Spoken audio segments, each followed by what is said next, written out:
छठे भाव में नीच का मंगल है, तो आरंभ में व्यक्ति के साथ दुर्घटना भी हो सकती है। इतने ज्यादा पाप ग्रह उपजे भाव में होते हैं तो कुंडली को उतना ही बलवान बना देते हैं। अरिष्ट योगों के कारण इंसान के जीवन में संघर्ष बढ़ जाता है, जो वो करना चाहता है वह नहीं कर पाता है।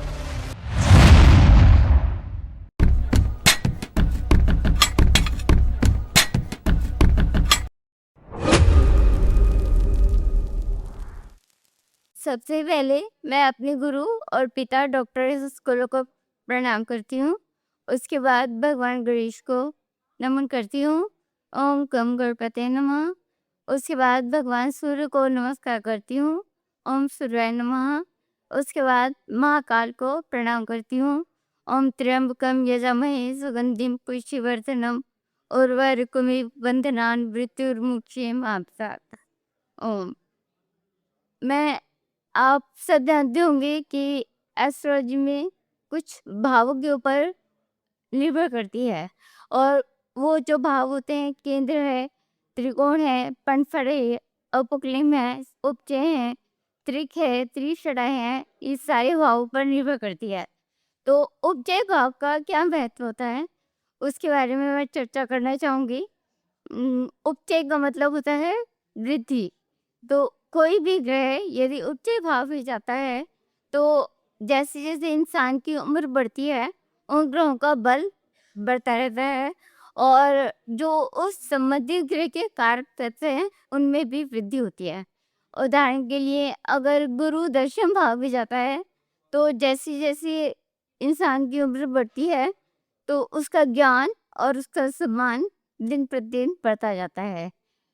उसी प्रकार यदि कमजोर ग्रह हो, अस्त हो, नीच का हो, या अ, कम्बस हो, वही नीच का हो, अस्त हो और रेट्रो बकरी हो, तो उन ग्रहों का भी बल उम्र के साथ जैसे जैसे उम्र बढ़ती है उसका बढ़ता रहता है।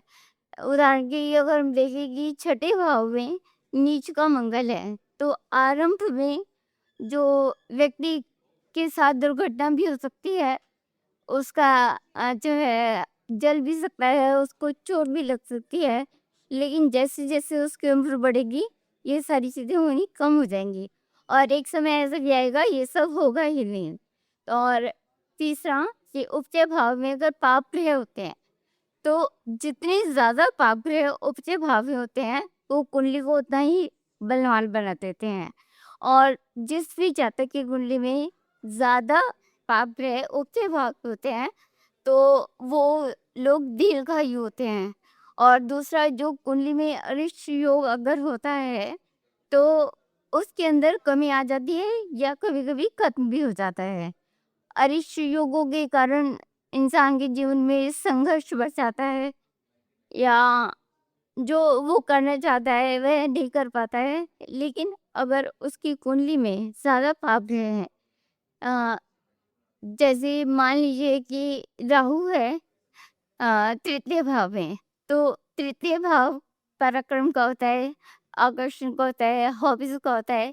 अगर राहु वहां पर है तो उसके एक तो इच्छा शक्ति उस तरफ बहुत ज्यादा होगी, दूसरा वो अपनी पूरी एनर्जी उस अपने एम को पाने में जो है लगा देगा और उसको सफलतापूर्वक प्राप्त कर लेगा।